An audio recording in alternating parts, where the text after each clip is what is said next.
ela tinha voltado do Brasil e ela estava muito entusiasmada com o Tatu Canara.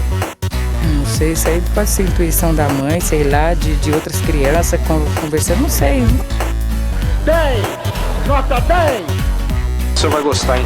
Bebê diabo parou o táxi na avenida. Ao vivo é muito pior. Olá, eu sou o Danilo Corsi. E eu sou a Camila Quintzel. No episódio de hoje, vamos voltar ao dia 14 de julho de 2013. Enquanto o país ainda pegava fogo com as marchas pelas ruas, na favela da Rocinha, a polícia militar desencadeou a Operação Paz Armada, cuja intenção era prender suspeitos de um arrastão feito na região. Um dos detidos foi Amarildo Dias de Souza. 2 dias após a sua detenção, a família estranhou o desaparecimento de Amarildo, que nunca mais voltou para casa. A polícia alegava que ele havia sido liberado e nada sabia. Mas o que se soube depois foi que não só sabiam como haviam torturado e o matado. Até hoje o paradeiro do corpo é desconhecido, deixando a eterna pergunta: cadê o Amarildo? Venha entender com a gente como essa barbaridade aconteceu. Mas antes, nossos patrocinadores. Primeiro o SiteGuy.dev, aquela empresa ponta firme que cuida do nosso site e também faz dezenas de trabalhos caprichados de websites a apps. Vai lá em SiteGuy.dev e conheça um pouco mais do trampo dos caras. E se precisar de algo, fale que veio pela gente que você ainda ganha um descontinho. E agora, Camila, o que o Drinco nos mandou hoje? Tá calor, né? Então vamos de Casa de Vila Verde DOC Vinho Verde 2022. Um vinho verde português jovem, frutado e refrescante. Perfeito para combinar com carnes brancas, frutos do mar, óleos à base de azeite, ervas frescas ou queijos cremosos. Ele está por R$ 59,90 lá no drinco.com.br. Brinde história? Tchim, tchim. Tchim, tchim. O ajudante de pedreiro, morador da Rocinha, desapareceu em 2013, depois de ser levado para a sede da UPP da comunidade. Para começar, precisamos dar um pouco de contexto. O desafio da segurança pública no Brasil parece seguir sempre a mesma linha. A coisa tá ruim, vamos colocar mais repressão. A custosa guerra às drogas no Rio de Janeiro já tem mais de 40 anos de duração. E cada vez mais parece sem solução, já que acaba por cooptar também as forças de segurança para suas fileiras. Casos de corrupção policial abundam, além da truculência desenfreada. Só este ano, 2023, antes dessa gravação, 24 crianças foram assassinadas por armas de fogo de policiais só na cidade do Rio de Janeiro. Obviamente, todo o modelo está falido, mas gera bastante dinheiro, então a solução não é fácil. As drogas estão ganhando a guerra faz um tempo, né? De goleada. E lá em 2013, o Rio de Janeiro estava vivendo uma de suas maiores excrescências na segurança pública, as tais UPP, as Unidades de Polícia Pacificadora. Falando rapidamente, a ideia era colocar polícias comunitárias dentro das favelas, com o objetivo de desarticular o crime organizado e o tráfico de drogas. Mas é aquela coisa do Brasil. Pensaram um modelo e jogaram policiais despreparados, sem treinamento adequado, sem inteligência de apoio e sem tato para lidar com a comunidade. O resultado foi a criação de estados paralelos dentro das favelas, na lógica das milícias. Esse projeto, que começou em 2008, foi encerrado em 2018 como um estratosférico fracasso. Em 2021, o governador Cláudio Castro tentou fazer uma reformulação, mas no ano passado o Ministério Público apontou inúmeras irregularidades no projeto e a população também afirmou que nada havia mudado. A truculência estava presente e nada de melhoria na segurança. Ou seja, está provado que não funciona. Mas em 2013 o esquema UPP estava forte ainda. Os questionamentos não eram intensos. E na favela da Rocinha, a UPP lá instalada era o sinônimo de tudo de ruim que o modelo oferecia. Policiais destreinados, mal equipados, truculentos, com falta de comando e sem inteligência. Vale falar aqui também que a vida na comunidade era regrada por essas UPPs. No decreto de criação, cabia às forças policiais autorizar os eventos nas comunidades. Então, se você queria fazer um baile funk, tinha que pedir para os policiais, que geralmente não autorizavam, criando uma tensão desnecessária e também uma alteração na vida social das comunidades. Completamente cagado isso aqui. Então, como você pode perceber, a polícia tinha poderes demais nas comunidades. Só que a polícia, nesse caso, banca o anti-tio bem. Com grandes poderes, vem grandes responsabilidades. No caso deles, é com grandes poderes que faça o que quiser. Cenário perfeito para desastres. Eu não acredito que você pegou o tio Ben, o tio Ben do Homem-Aranha para citar grandes poderes, grandes responsabilidades. Exatamente. E colocar nesse contexto ao contrário, porque existe o anti-tio Ben. Anti-tio Ben. Que é o tio Ben do mundo reverso. Exatamente. Entendi. E foi assim que as coisas se armaram naquele julho de 2013. Tudo começa com uma série de arrastões realizados perto da Rocinha. A sociedade exigia uma resposta da polícia. Junto com isso, a inteligência da polícia, baseada em informantes, montou um cenário de como funcionava o tráfico de drogas na Rocinha, e essa informação foi compartilhada com policiais da UPP. Criou-se então uma operação denominada Paz Armada, que deveria prender os traficantes, e no bojo, levar também os envolvidos nos arrastões. Ou seja, teve inteligência, teoricamente, essa operação. Ok. Só que a inteligência não estava 100% pronta. Mesmo assim, a polícia resolveu seguir em frente. Então, nos dias 13 e 14 de julho, a operação foi deflagrada. A ideia era subir um morro caçando os traficantes para levá-los para a delegacia. Em caso de confronto, estava liberada a matança. Não sei se vocês já viram efetivamente como é uma dessas operações, mas os policiais estão lá armados até os dentes, coisa absolutamente apavorante. Levando em conta que os traficantes também estão, os moradores das comunidades estão fodidos. No meio da violência dos dois lados. Porém, o primeiro dia foi um fracasso retumbante. Ninguém foi preso, nada foi apreendido, um fiasco. O dia seguinte teria de ser produtivo. Aí começaram as lambanças. Primeiro, o informante cita um elemento como o cara que cuidava dos arsenais dos traficantes. Os policiais haviam visto a foto desse sujeito uns 5 dias antes, então resolveram ir atrás dele. Num boteco da Rocinha, a força policial entra e manda aquele famoso documento para todo mundo. E no boteco estava Marildo, uma figura conhecida na Rocinha por fazer bicos de tudo e ser um pedreiro excelente.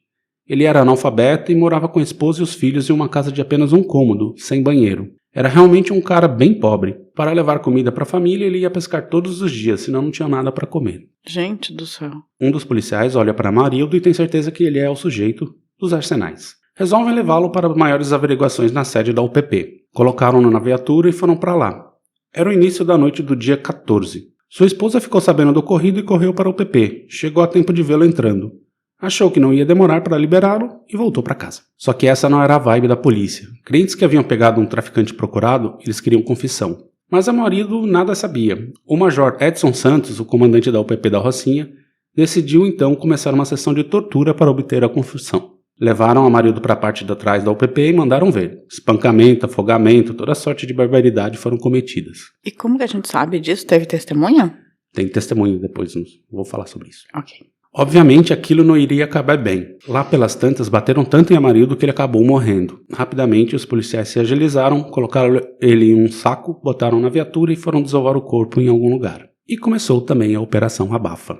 Naquela noite, 2 câmeras diante da UPP tiveram problemas e o GPS dos carros de polícia estavam desligados. Das 84 câmeras na Rocinha, apenas as da UPP apresentaram problema naquela noite. O comandante mandou também a soldado Thaís Rodrigues Guzmão desligar as luzes do Parque Ecológico, localizado ao lado da sede da UPP, com o objetivo de diminuir a visibilidade dos arredores do local do crime.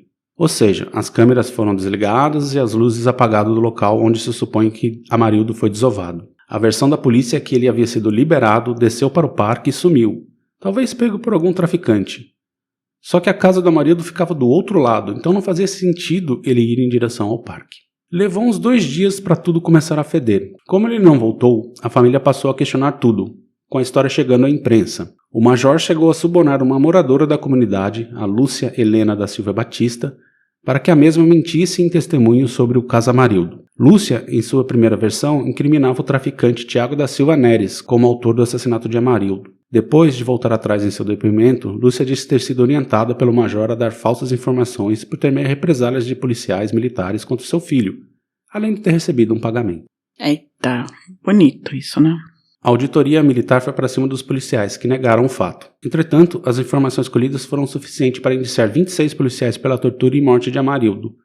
Desses 26, 12 foram de fato a julgamento por tortura seguido de morte, ocultação de cadáver e fraude processual. Todos foram condenados a penas que iam de 9 a 13 anos de detenção. E todos foram expulsos da PM. Nossa, foram 12 pessoas espancando o Amarildo? Foram menos, assim, acho que foram 8 pessoas, mas tinha todo esse pessoal que ficou dentro da UPP tentando desbaratinar, não deixando as pessoas chegarem perto, aquelas coisas todas, foi tudo coordenado. Entendi. E a investigação se baseou muito nessa tentativa de fraude da polícia, de chamar, e aí os caras falaram, meu, óbvio que vocês fizeram alguma coisa, vocês estão pagando pessoas pra mentir.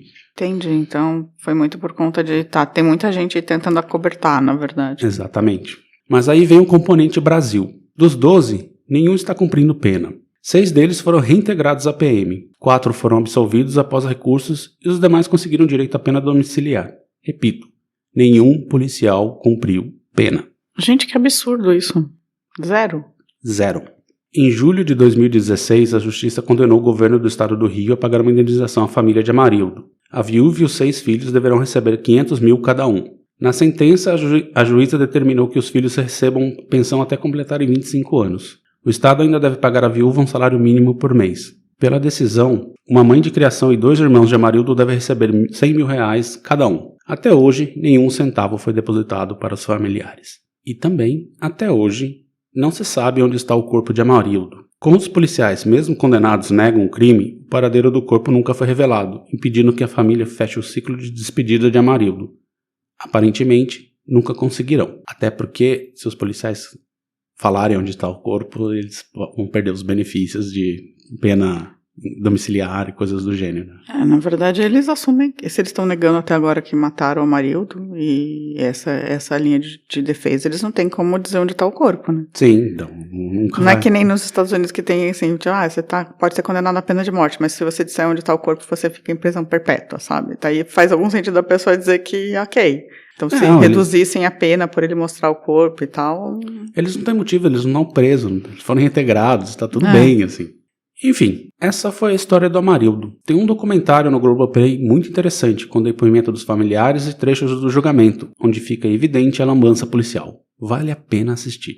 E aí, Camila, lembra dessa história? O que você achou? Achei bastante brasileira essa história e bastante carioca também, né? Porque parece que isso acontece bastante no Rio de Janeiro. Nessas operações, né, de favelas e tal. Basicamente assim, o serviço de inteligência da polícia não tinha terminado ainda, o cara viu uma foto antiga, chegou no bar, olhou que aquele cara lá da foto, pegou o cara, levaram o cara para um lugar, e eles bateram no cara até, velho, confessam onde está o arsenal dos traficantes, e não era o cara, e mataram o cara. Não, é completamente, tudo é absurdo. O Amarildo teve um azar imenso de estar no lugar errado na hora errada, mas se não fosse o Amarildo ia ser outro cara que estava ali, possivelmente, porque na verdade os caras estavam querendo pegar alguém. E assim, historicamente, esses tipos de ação, né? Vamos subir um morro para prender, nunca dá certo, nunca funciona, nunca prende direito, não funciona. Não, é ridículo, assim. Na verdade, assim, teoricamente, a única coisa que a polícia... Porque, assim, os traficantes, os milicianos estão super armados também. Uma coisa que a polícia deveria ter melhor do que eles é a inteligência, né? Sim. E não tem. Essa galera vai no jogo do Flamengo, prende na porta do estádio. Então, prende no aniversário da filha de 18 anos, sabe? Sim. Tipo... Não precisa subir armado pra entrar em confronto e matar criança no meio do caminho. Então, é muito complicado isso, assim. E essa guerra às drogas também, tipo... Não vai levar nada a lugar algum. Nunca.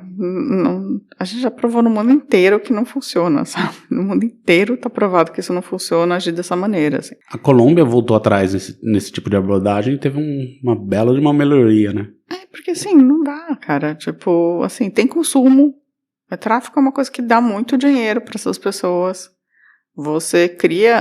Nas comunidades carentes, você cria oportunidade, né, a partir do tráfico, porque as pessoas podem ganhar dinheiro ali e sair daquela situação que elas estão, ou mesmo continuar na comunidade. Então, assim, não é aí que vai resolver o problema, não é aí. Já tá provado, assim, tá há anos, assim, sei lá, 40 anos que eles fazem isso e não melhorou em nada. Desde a década de 80, quando começaram a guerra às drogas do Reagan, e começou essa história. E não deu certo, assim, 50 anos das drogas ganhando de lavanda, assim, muito. E no Brasil, apesar do núcleo duro, tipo Comando Vermelho, no caso do Rio, outras facções que estão dentro das comunidades, em geral, assim, o dono da bola não é quem tá na favela, né? Às vezes estão até no Congresso. Sim, o dinheiro não tá aí. O dinheiro não tá na venda de droga na favela. O dinheiro tá na exportação. Sim. A gente sabe muito bem, nos 39 quilos de cocaína que estavam no avião presidencial, sabe? É aí que tá o dinheiro, tipo de encher. Dizem que tem até submarino, né, que atravessa o Atlântico. Parece que tem do PCC, né? É uma coisa meio absurda, assim, não é aí que tá o dinheiro. É isso aí. Então vamos dar uma pausa e vamos pros recadinhos? Sim. A última palavra que eu escutei do meu marido foi ele falar assim: Beto, meu documento tá na mão desse policial, eu quero o Vital. Entreguei a identidade dele pro major. Eles levaram meu pai como um criminoso. Meu pai era nosso amigo, nosso companheiro. Torturou, matou e deu fim.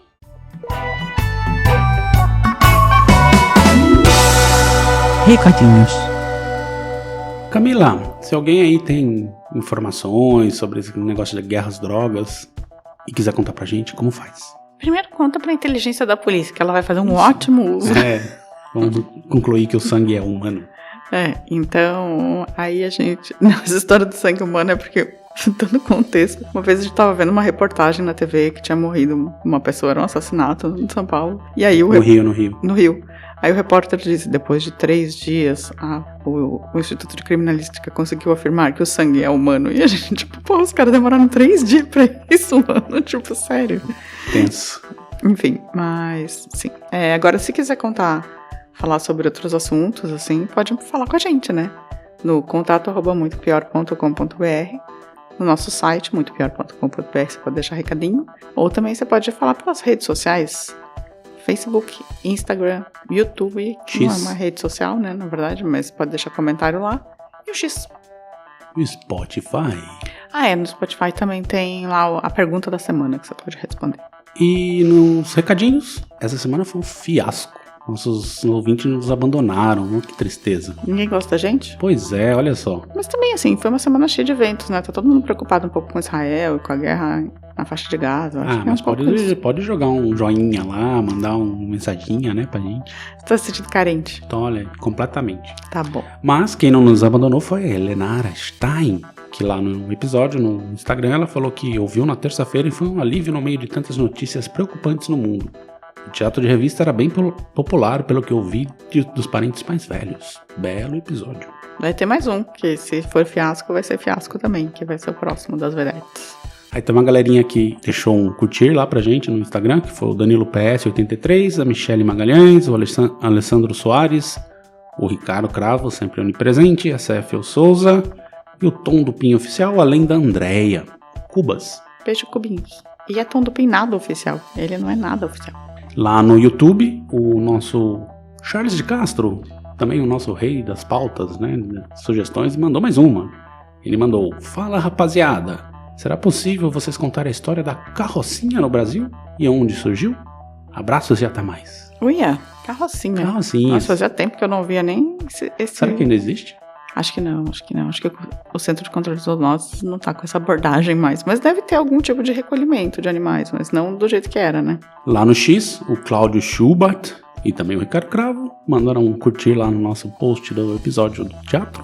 E também recebemos um e-mail, olha aí, um e-mail da Alhures falando: olá, ao vivo é muito pior. Queiram falar sobre Gino Meneghetti, ladrão de São Paulo vindo da Itália, que era anarquista, fujão de xadrez, barcureiro e que só furtava gente rica. Figurinha carimbada da mídia na época e quase uma lenda também. Muito legal. Vamos colocar na pauta aí o tal do Gino Meneghetti. Gino Meneghetti. E aí seguiu falando que, quanto ao vivo, o que mais aprecio nele é a parte da temática em desenterrar essas histórias que hoje não vêm muito a propósito, dado que são histórias contadas por gente esquecida, feitas para serem esquecidas.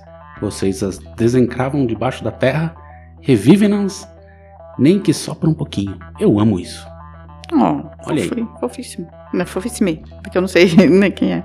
E ela ainda, ele ou ela, sei lá, falou que ainda que tem gente querendo ver o próximo episódio. Olha. Apesar de não fazer muita alarde. Então foi pra isso que ela escreveu. Compartilhem a gente. E também, para finalizar, a Cassala mandou amigos do Muito Pior, vim dizer que tô feliz pela rápida recuperação do Danilo, obrigado, mas também vim fazer um comentário indignado e polêmico. Andréa Cubas falou que não consegue imaginar o desespero dos judeus tentando fugir e o mundo se fazendo desentendido, e dizendo que na era pós-Trump ela não acha improvável isso voltar a acontecer. Me indignou, porque no caso já está acontecendo e nunca deixou de acontecer. Os refugiados africanos não são chamados de refugiados à toa. Tem um mês que acharam refugiados nigerianos no leme de um navio aqui no Brasil, e o mundo está de braços cruzados. Então, essas coisas não vão retornar a acontecer. Elas já estão acontecendo diariamente. Só não são judeus. Na verdade, eu acho que a gente tem essa solidariedade seletiva um pouco, assim, e isso eu até comentei com ela. Realmente essas coisas acontecem, assim. Os judeus, eles foram massacrados, a gente não pode, em hipótese alguma, diminuir isso, assim, né? E durante o período dos anos 40 e 50 foi um período de trauma enorme, assim. Mas assim, as populações africanas estão sendo martirizadas desde sempre e ninguém olha com o mesmo cuidado. 1600, né? Sim. Vai mais. Ninguém fala sobre a guerra do Iêmen também. Ninguém fala sobre as guerras civis, né, que estão acontecendo na África. Os golpes estão acontecendo dia a dia. Mas aí é culpa da França. Além de... Não é sempre da França, mas ali um pouco é. Na ali Bélgica também. Mas... E tem o Mediterrâneo, né? O Mediterrâneo aqui... A Líbia, né? A Líbia que, assim, todo dia é barco saindo e barco afundando e gente falando que tem que deixar afundar mesmo, assim. A coisa tá terrível. Além de refugiados haitianos, congoleses, tá? O mundo, assim, vai piorar, gente. Só vai piorar, porque vai juntar aí os vítimas dos desastres globais, né? De terremotos e enchentes e mais, né? Dos refugiados climáticos. Eu acho que é difícil que exista uma perseguição a judeus, de novo, como já ocorreu durante tantos séculos. Acho improvável também. Eu também acho improvável, mas perseguição a minorias étnico-religiosas e tal, elas acontecem e tendem a acontecer cada vez mais. Só piora. Acho que é isso, né? É isso. Tem mais algum recadinho por aí? Não, eu preciso falar que Panarello, Picchigliani e Giancarlo não aparecem, sumiram. E eu também acho que não respondi a última vez o Giancarlo, então eu preciso respondê-lo também. Aí, a pessoa então. Então, mas eu quero mandar um bacio pro nosso Terra Nostra.